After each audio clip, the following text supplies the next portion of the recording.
BA part third समाजशास्त्र third year के students के लिए समाजशास्त्रीय चिंतन के अंतर्गत आज मैं अपने इस व्याख्यान में कार्ल मार्क्स के विचारों पर हीगल के विचारों का क्या प्रभाव पड़ा, इस बारे में मैं बात करूंगा।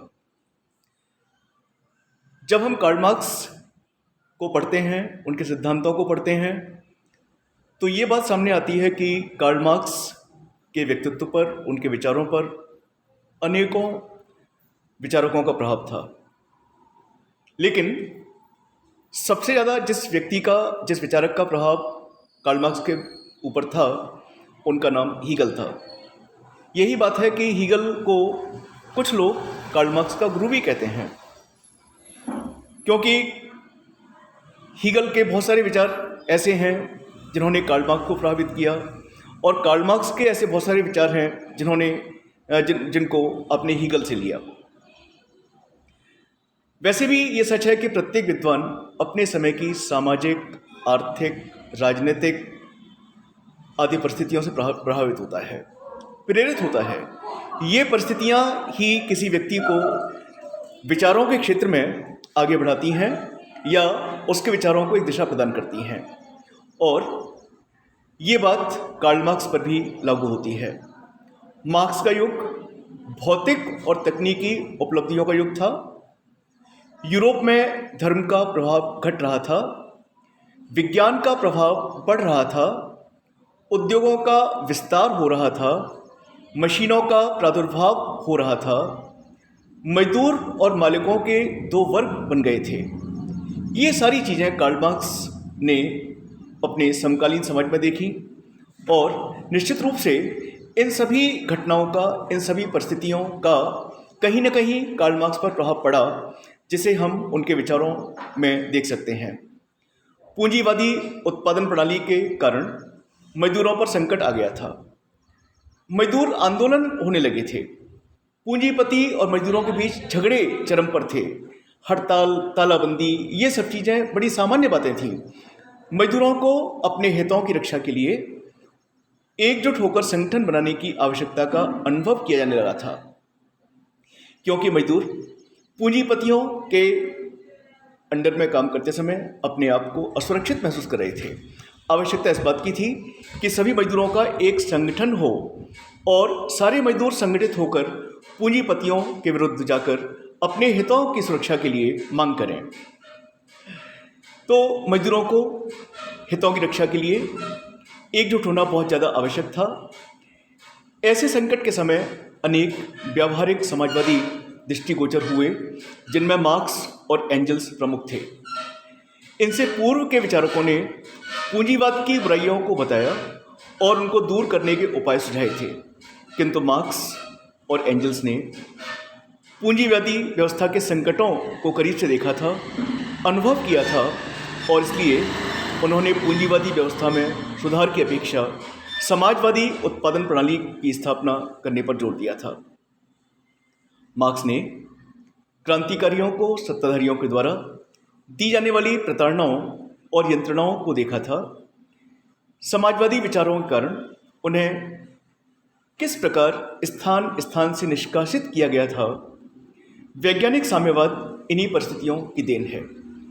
अगर हम सरल बातों में बात करें, सरल शब्दों में बात करें, तो कार्ल मार्क्स की जो सामाजिक परिस्थितियां थीं या जो समकालीन सामाजिक परिदृश्य था, उस परिदृश्य का कार्ल मार्क्स के व्यक्तित्व पर, उनके विचारों पर गहरा प्रभाव पड़ा था, और इस प्रभाव का ही ये परिणाम था कि कार्ल मार्क्स ने बहुत सारे सिद्धांत अपने दिए, और उन सभी सिद्धांतों में हम कहीं ना कहीं प्रत्यक्ष रूप से या परोक्ष रूप से इस समकालीन सामाजिक परिदृश्य की झलक को देख सकते हैं।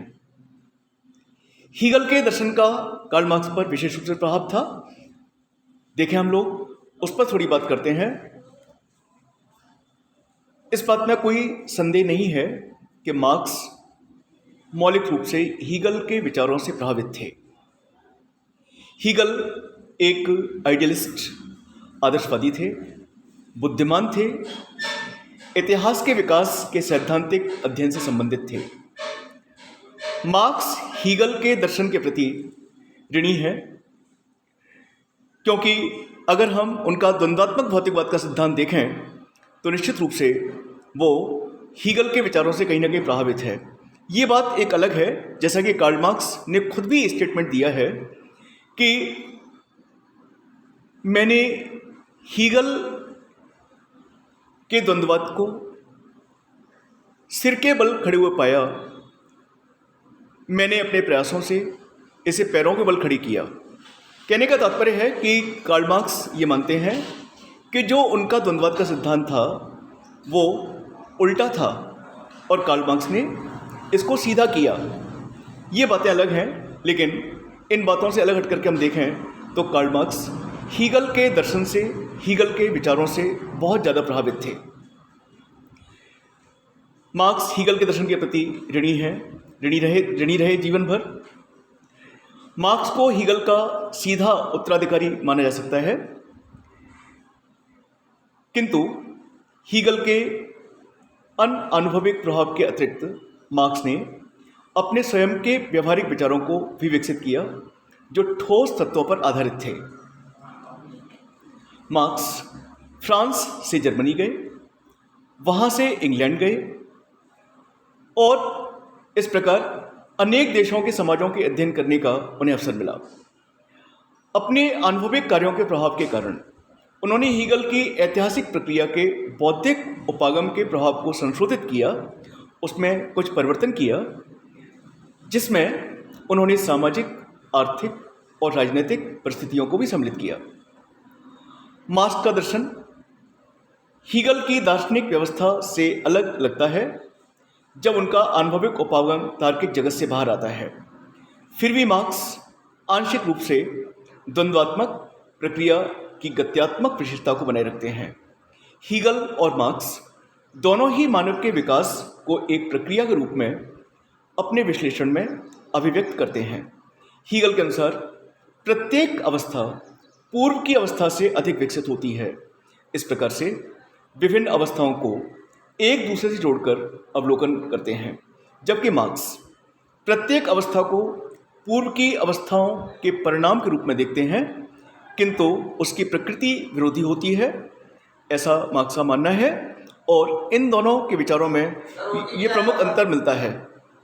तो इस प्रकार से हम मानते हैं कि मार्क्स और हीगल के विचारों में जहाँ बहुत समानता भी है, मार्क्स हीगल के विचारों से प्रभावित भी है, लेकिन मार्क्स के सिद्धांतों में उनके मौलिक विचार भी समाहित हैं, जिसे हम इनकार नहीं कर सकते, जिसे हम नकार नहीं सकते।